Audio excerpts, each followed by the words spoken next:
किन्नर चुड़ैल। गोरखपुर नाम का एक गांव हुआ करता था।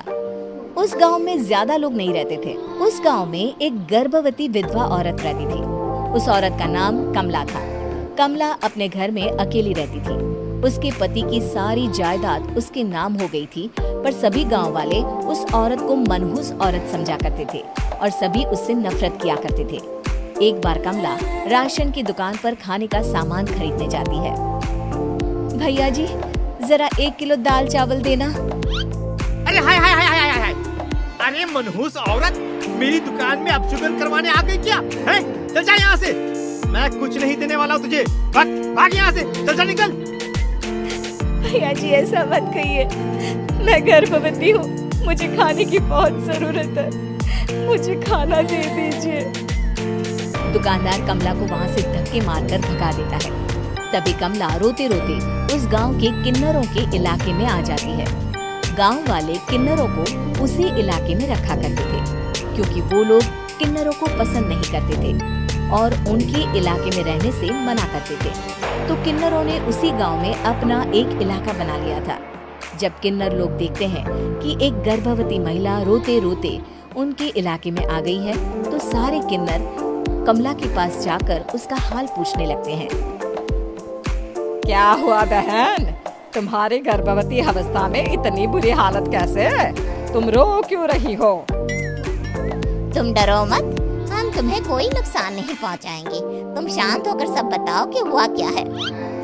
मैं कमला हूँ, मैं गांव के दूसरे इलाके से आई हूँ। 2 महीने पहले ही मेरे पति की मौत हुई है। मुझे गांव के लोग मनहूस मानते हैं, क्योंकि मैं विधवा हूँ और गर्भवती भी। वहाँ के लोग मुझे खाने के लिए कुछ बेचने के लिए भी तैयार नहीं, जिससे मेरा गुजारा नहीं हो रहा था। कोई बात नहीं कमला, हम तुम्हारा ख्याल रखेंगे। किन्नर लोग कमला को एक खाली घर में रहने के लिए जगह दे देते हैं और उसकी देखभाल भी करते हैं। कुछ ही महीने बाद कमला अपने बच्चे को जन्म देती है, पर अफसोस, कमला बच्चे को जन्म देते ही अपनी जान गंवा देती है। जब सब किन्नर बच्चे को देखते हैं तो बहुत खुश हो जाते हैं, क्योंकि वो बच्चा भी किन्नर ही था। कमला ने एक किन्नर बच्चे को जन्म दिया था। अब इस बच्चे की देखभाल कौन करेगा? हम तो इस बच्चे को गांव के दूसरे इलाके में भी नहीं भेज सकते। और तो क्या हुआ, इस बच्चे की माँ नहीं रही तो हम इसे पालेंगे। अब ये हमारे इलाके में रहेगा, हमारे साथ रहेगा। फिर वो किन्नर उस किन्नर बच्चे को गोद ले लेते हैं, उसका नामकरण कराते हैं। उस किन्नर बच्चे का नाम शक्ति रखा जाता है। देखते ही देखते शक्ति बड़ी होने लगती है। उसके रंग रूप बहुत सुंदर थे। वो बहुत सुंदर किन्नर दिखती है। एक दिन शक्ति एक किन्नर से पूछती है, माँ जी सुनिए ना, ये गांव के दूसरे इलाके में भी तो लोग रहते हैं, तो हम वहाँ क्यों नहीं जाते? हम उनसे अलग क्यों रहते हैं? शक्ति, क्योंकि वो लोग हमारे जैसे नहीं, वो लोग हमें पसंद नहीं करते, इसीलिए हम उनसे अलग रहते हैं। क्यों? वो हमें क्यों पसंद नहीं करते? मुझे एक बार उस इलाके में जाना है, मैं एक बार वहाँ जाकर घूम कर आऊं। शक्ति, खबरदार, जो तू उस इलाके में कभी भी गई तो अपनी जान नहीं गंवाना चाहती तो उस इलाके में कभी कदम भी नहीं रखेगी, समझी? इतना कहकर वो किन्नर वहाँ से चली जाती है। शक्ति उस किन्नर की बात सुनकर बहुत रोती है। माँ जी, ऐसा कैसे कह सकती हैं? उन्होंने इतनी सी बात के लिए मुझे इतना डांटा। अब तो मैं उस इलाके में जरूर जाऊंगी। फिर एक दिन शक्ति गांव के दूसरे इलाके में चुपके से जाती है। ये लोग तो हमारे जैसे ही इंसान हैं, तो ये हमसे नफरत क्यों करते हैं? जब शक्ति उस इलाके में पहुंचती है तो गांव के सारे आदमी उसके रूप से मोहित हो जाते हैं। वो लोग ये अंदाजा नहीं लगा पाते कि वो किन्नर है। शक्ति की सुंदरता देखकर सारे गांव वाले उसकी तारीफ करने लगते हैं। तभी गांव का चक्कर लगाने गांव के जमींदार का बेटा हर्ष वहां पहुंचता है। हर्ष भी दिखने में बहुत सुंदर होता है। जब हर्ष ने शक्ति को देखा तो वो भी उससे मोहित हो गया, और जब शक्ति की नजर हर्ष पर पड़ी तो वो हर्ष को देखकर मोहित हो गई। आपको पहले कभी इस गांव में देखा नहीं। इस गांव में आप नए हैं क्या? जी नहीं, वो मैं बस। तभी शक्ति बोलते बोलते रुक जाती है और मन में सोचने लगती है, अगर मैंने इनको बता दिया कि मैं दूसरे इलाके से आई हूँ तो वो समझ जाएंगे कि मैं किन्नर हूँ, इसलिए मुझे इनसे झूठ ही बोलना पड़ेगा। शक्ति हर्ष को कहती है, जी हाँ, मैं इस गांव में नई आई हूँ, यहाँ अकेली रहती हूँ। वैसे आप कौन है? आप भी इसी गांव में रहते हैं?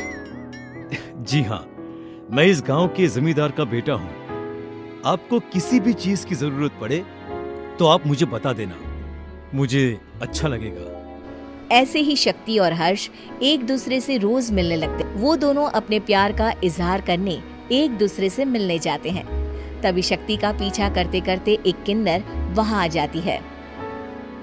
शक्ति, मैं तुमसे बहुत प्यार करता हूँ। मैं तुमसे शादी करना चाहता हूँ। क्या तुम मुझसे शादी करोगी? हाँ हर्ष, मैं तुमसे शादी करूंगी, पर मैं तुमको अपने बारे में एक सच्चाई बताना चाहती हूँ जो मैंने तुमसे छुपा कर रखी है। तभी उनके बीच में ही वो किन्नर आ जाती है। शक्ति, तेरी हिम्मत कैसे हुई ऐसा करने की?